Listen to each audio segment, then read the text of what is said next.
नमस्कार आणि welcome to the new blog of the Dhanya Nikhil. मी त्यांना तुमचं अगदी मनापासून स्वागत करते आपल्या आजच्या ब्लॉगमध्ये. तर दिवस जरा शांततेत वगैरे सुरू झाला आहे आज, कारण आज एका शूटसाठी जायचं होतं. आधी तर हाऊस होती पण तेव्हा कोण विचारत नव्हतं, आता स्वतःहून विचारत आहे.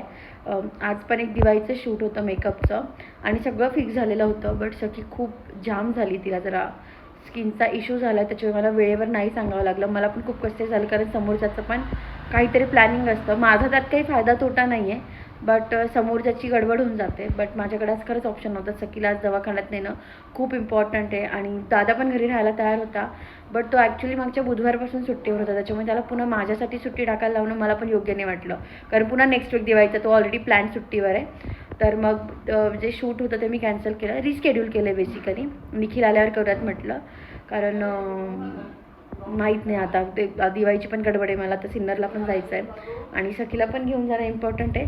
पण त्याआधी आई माझ्या आवडीचा स्वयंपाक करते, ते दाखवते. तर आई आता माझ्यासाठी बनवते आळूचं फदफदं आणि इकडे मावशी सोबतचा जो कॉल आहे तो आज युजल सुरू असतो. मला वाटलं आंघोळीला गेली असेल, आंघोळीचं टायमिंग आहे ना. हे बघा, मला खूप आवडतं आळूचं फदफदं, खूप म्हणजे खूप. जनरली ते आमच्याकडे होत नाही, कारण देखील आळूची वडी आवडते, त्याला भाजी वगैरे आवडत नाही. मी एकटीला करायचा कंटाळा करते, बट मला काल आळूचे पानं दिसले, म्हटलं आधी माझ्यासाठी हे बनव. तर आज आईला उपवास आहे, वहिनी पण दुपारी येईल जेवायला, पण मी आणि पप्पा आहे आणि आम्हाला दोघांनाही अशा आंबट चुक्याची भाजी, ही भाजी, कांद्याची पात, मेथी, अशाच भाज्या आम्हाला खूप आवडतात. तर आम्हाला जरा घाई आहे, कारण आता आम्हाला सखीला हॉस्पिटलमध्ये घेऊन जायचं आहे. तर छान अशी आळूची भाजी तयार आहे आणि माझी सखी पण जेवायला तयार आहे. सखी, तू कोणता ड्रेस घातलाय दाखव. नाही, तिला जेवायचं पडलंय. थांब मी देते भाकरी, थांब. तरी आज खाणं पिणं झालं आहे आणि आता आम्ही सखीला हॉस्पिटलमध्ये घेऊन चाललो आहे. ॲक्च्युली सखीला सर्दी वगैरे तर होतंच, पण ना तिला 2 दिवसापासून असे लाल लाल डाग पडत आहेत आणि त्याची आता थोडी थोडी गाठ जाणवायला लागली आम्हाला. आणि ती रात्रभर अंग खाजवत होती काल रात्री, तिला खूप इचिंग होत होती. मी तिला भरभरून बॉडी लोशन वगैरे लावलं, पण मला कळलंच नाही कशामुळे होते.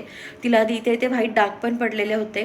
तर बऱ्याच जणांनी सांगितलं की जंताचं औषध आहे, जंतामुळे होतं. डॉक्टरांनी पण सांगितलं, तर जंताचं औषध देऊन पण आता एक 8-10 दिवस झाले, बट ते डाग पण गेले नाही. आणि त्याचं पण सेम झालं होतं जे माझ्या लक्षात आहे. आधी लाल लाल डाग येत होता तिला आणि तो गेल्यानंतर असा व्हाईट स्पॉट येत होता. चेहऱ्यावर 2-3 व्हाईट स्पॉट आहेत आणि ते तिच्या पायाला तर असं खूपच अति झालेलं आहे आणि बऱ्याच ठिकाणी असं ओरखडल्यासारखं पण झालेलं आहे. ती पडलेली पण नाही आहे, वेगळंच काहीतरी आहे. तर म्हटलं आता बालरोग तज्ज्ञाला तर दाखवलेलं होतं, पण आता स्किन केअरवाल्या डॉक्टरला दाखवूयात, कारण नको एवढं लहान वयात उगाच. ती रात्रभर अशी म्हणजे इचिंग तिला रात्री झोप पण येत नव्हती नीट.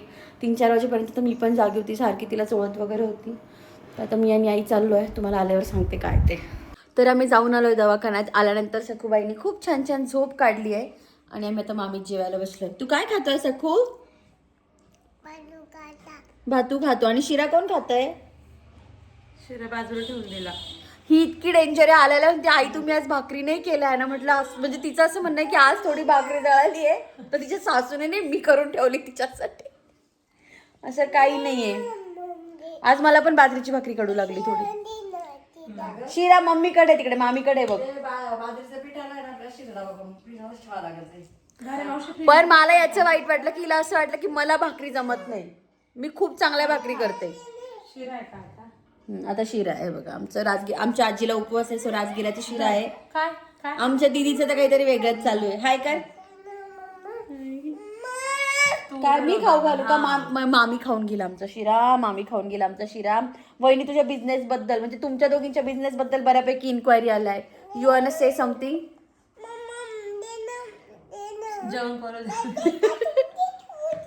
ऍक्च्युली आहे आमचाच प्लॅन चालू आहे लाईव्ह घ्यायचा. आम्ही थोडी सुरुवात केली आहे, पण बघूयात, झाला तर तुम्हाला कळेल 4-5 वाजेच्या आसपास. बघ की मी पडून जाईन ना रे, मी पडून जाईन ना. बस आता फिनिश हा सखी.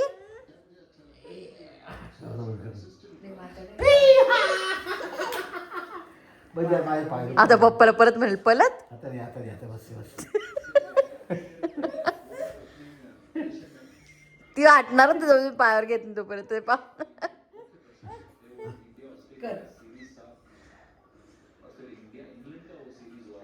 बास आता बास, बाबांची पाय दुखतील बास.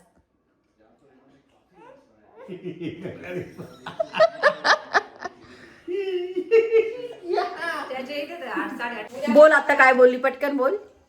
स्वयंपाक करून घ्या छान सर तुमच्या हाताला. नाही ते माझ्या लेकीला काय बोलली ते बोल. काहीच नाही बोलले. नाही इतकी चेंज होते ना ब्लॉग मध्ये, माझ्या लेकीचा कंटाळा आलाय ना सगळ्यांना. हो आई तुरु तुरु. ती क्षणा तिकडे क्षणा तिकडे. दीदी माझं वजन ना वाढलंच नाही सगळी आल्यापासून. ऍक्च्युली सखीने, तुम्ही कशी एकटी सांभाळते सखी? तुम्ही दोघंच जण आहे. ही काय म्हणत होती, काकींनी म्हणून तुम्हाला काढून दिलं बरं. काकी म्हणजे आमची आई. तर ॲज युजल तिला खूप आनंद झाला कारण स्वयंपाक मी करणार आहे. कापी पण मी करणार होती, पण तिलाच काय वाटलं की नंतर रोज स्वयंपाक करते, नाही कापून तर देते म्हणे ऍटलिस्ट मी तुम्हाला, म्हणून ती कापून देते. पप्पा म्हणे दीदीच्या हाताला चव आहे. तर पप्पा रोज संध्याकाळी माझ्या हाताला चव राहते. सकाळी बनवतात जा. नाही बाई, रात्री माझी पोर एवढी दमवते मला, इतकी जाम करते. सखी औषध घ्यायला खूप त्रास देते. वहिनी मला त्या दिवशी म्हणे ही जर माझी पोर घ्यायची मी औषधच दिलं नसतं आयुष्यात. कशी करते का ती औषध घ्यायला, बट गोड आहे, बोलते किती गोड. नव्हतो ना दीदीला दे, दीदीला औषध मध्ये दीदीला दे, आधीला दे, मम्मा नको नको मला नको. बाय द वे हा तिला डॉक्टरकडे नेलं होतं आज आणि त्यांनी आम्हाला दिलं आहेत मेडिसिन्स वगैरे. त्यांचं म्हणणं होतं की तिचे बॉडी लोशन चेंज करायला लावला आहे, तिचा बॉडी वॉश पण चेंज करायला लावला आहे, जो मी सेटाफिलचा यूज करत होती, जो चांगला ब्रँड आहे. बट त्यांनी मला वेगळाच एक ब्रँड लिहून दिलेला आहे. प्लस त्यांनी मला सांगितलं आहे की बॉडी वॉश यूज करायचा नाही लहान बाळांना, तुम्ही सोप यूज करू शकता. सो जॉन्सन्स बेबी, हिमालया और सेबामेड असे त्यांनी मला ऑप्शन दिले. सेबामेड तर चांगलं आहे ते प्रॉडक्ट, बट ते मला तिला आंघोळ घातल्यासारखंच वाटत नाही. का बरं काय माहिती, कारण त्याचा फेसच होत नाही. जॉन्सन बेबी वापरा ना. हा मला पण असं वाटतं. तुझ्या मेडिकलमध्ये कोणती जाते सगळ्यात जास्त? मला पण तेच सांगितलं.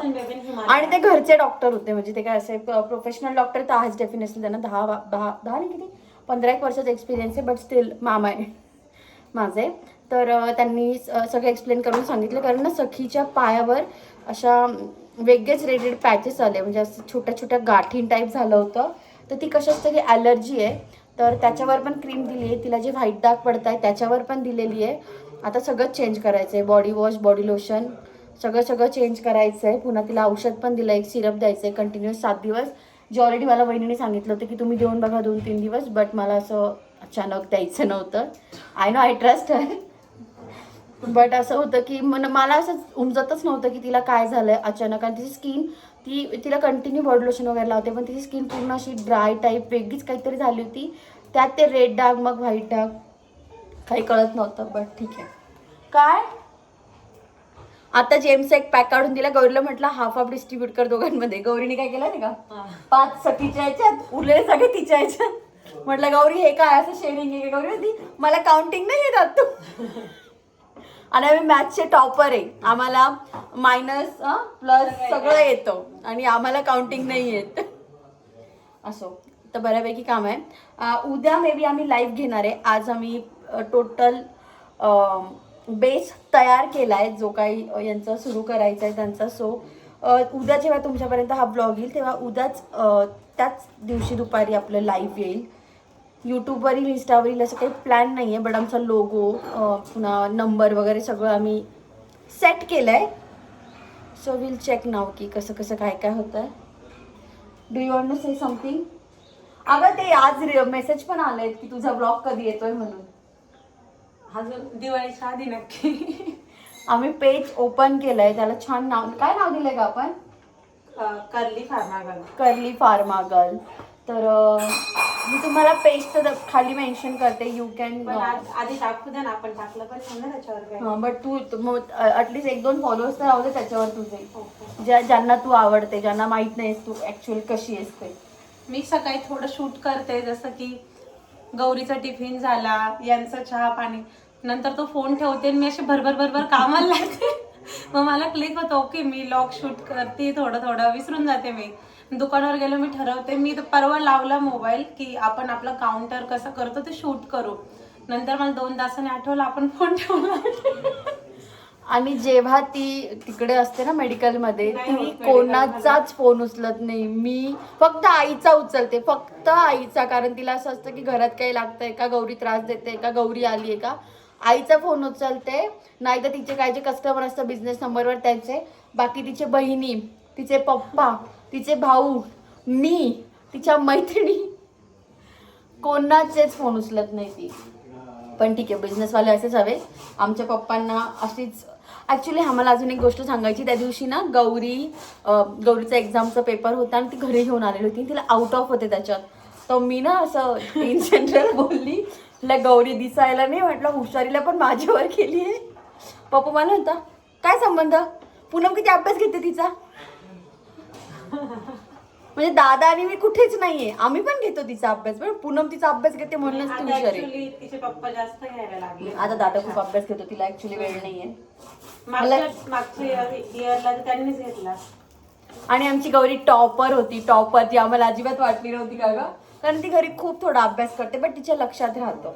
मी तिचे गुण नाही गाते, बट ते ऍक्च्युली खूप डॅम्बिस आहे. गौरी खूप डॅम्बिस आहे. डॅम्बिस इन द सेन्स ती मस्ती करायला खूप डॅम्बिस आहे, बट ती सखीसारखी तुरतुर तुरतुर इकडे तिकडे पळत नाही. बट ती अभ्यासात हुशार आहे. म्हणजे तिला जे सांगितलं ते लक्षात राहतं. आमच्या सखीला अजून कलर काही घेणं देणं नाही. असं आता मी स्वयंपाक करते आणि मग कंटिन्यू करते. आणि इकडे मॅडम बघा, पाठ दुखतीये तरी पण बाहेर 500 रुपयाने द्यायचे ब्लाऊजला. हो नाही अगं मला पैशांचा नाही प्रश्न, मला बसत नाही चांगलं. आणि तुझी सून सून म्हणते 500 रुपये घाला कशा, कधी पण शिवा. ती कधी कधी म्हणते, म्हणजे तिला एखाद्या फंक्शनला जर साडी घेतलेली असेल ना, ती म्हणते ठीक आहे मी त्या फंक्शनला दुसरी साडी घालते आई, पण ब्लाऊज घरी शिव आपण. पण मम्मीचे सगळे ट्रायल तिच्यावरच होतात का ग, कारण तिचे ऑलमोस्ट सगळे ब्लाऊज घरीच असतात. माझे पण असायचे. माझे फक्त आता जे पुण्याचे असतात तेच पुण्याला नेते मी. बाकी माझे साडीचे पिको फॉल तर सगळे इथेच असतात. मला माहिती नाही पिको फॉलचे रेट काय, त्याच्यामुळे. पण छान शिवते. आणि आईने आता तिचं हा म्हणजे पिकोफॉलचे पैसे अच्छा माझ्याकडनं दादाने काय सांगितलं, सगळ्यांनी तिला द्यायचं. हा त्या दिवशी दादाने सांगितलं की तुम्ही आईकडनं खूप मेहनत करून घेता, आईला सगळं द्यायचं तुम्ही. म्हणजे मी, वहिनी, मावशी. पण आई फक्त वहिनीचे नाही शिवत. आत्याचे कंटिन्युअस. आमची आत्या पण सेम वहिनीसारखी, वर्षभराने दे पण तूच शिवून दे. आत्या आणि वहिनीचे कंटिन्यू असतात. मावशीच्या आधी असायचे, आणि आता मावशीला शेट खूप डीप नेक वाले लागतात मागच्या साईडनी. मला काय घ्यायचं, ब्लाऊज नाही शिवता, साधे जे आपल्याला असतात ते. खूप जास्त डिझाईन नाही आहेत, बट बेसिक शिवते. आणि ती ड्रेस खूप सुंदर शिवते बाय द वे, लहान मुलींचे. त्याच्यामुळे सखीचे आणि गौरीचे बऱ्यापैकी ड्रेस घरचे आहेत. आणि अजून पण कोणाला नातेवाईकांना वगैरे द्यायचं असलं ना, आई म्हणते ते बाहेरून घेण्यापेक्षा ती मस्त खण आणते, त्याचा छान घागरा शिवते किंवा फ्रॉक शिवते. ते प्रेम पण असतं आणि गोड गोड पण वाटतं. चला आता मी भाजी करायला जाते. Bye, you continue.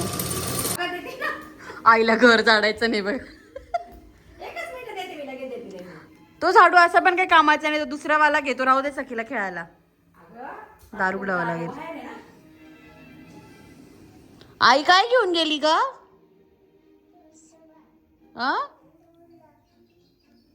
छोट बाळ बघणं चालू आहे.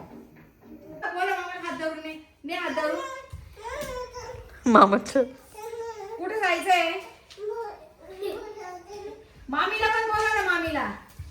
ए का मामीला घेऊन जा ना. नको, बाहेर आहेत बघ. असं तर आपलं पेज लॉन्च झालेलं आहे, सखी स्पार्कल म्हणून. व्यवसाय यांचा आहे, पण नाव माझ्या लेकीचं आहे. त्यांच्या मर्जीनुसार, माझी काही बळजबरी नाही आहे. राईट, सांग बाई. भाचीचं नाव दिलेलं आहे. तर झाले म्हणजे जवळजवळ अर्धा एक तासात चांगले 100 फॉलोअर्स झाले. हळूहळू तुमच्या कृपेने ते वाढत जाऊ, आणि तुम्हाला हळूहळू पर वीक नवीन ज्वेलरी बघायला मिळतील. हो ना आई? आईची सेकंड इनिंग आहे, वहिनीची पण सेकंडच इनिंग आहे, कारण वहिनीकडे ऑलरेडी एक आहे. तर असं काहीतरी सुरू आहे. आता हे कधी घरी येतात? पहिलं मागच्या 5 ते 6 दिवसापासून केक करायचा आहे, पण मला गुळाची पावडर भेटे ना, त्याच्यामुळे मी थांबली आहे. दादा काल म्हणे साखरीचा का होईना कर, पण आमच्याकडे नाही. आता आमच्याकडे नाही आहे म्हणजे नको करायला साखरीचा, म्हणून थांबली आहे. बघू आता. सखी झोपली की मग पुढचं बोलते. तर असं काही हसत खेळत संपला आपला आजचा दिवस. तुम्हाला जर आपला आजचा ब्लॉग आवडला असेल तर do like, share and subscribe आणि असंच प्रेम देत राहा मला सगळ्यांना. आणि डू चेक द डिस्क्रिप्शन. तुम्हाला सखी स्पार्कलची आणि वहिनीच्या नवीन पेजची पण नक्की लिंक मिळेल. त्याच्यात भेटत पुढच्या ब्लॉगमध्ये. तोपर्यंत बाय.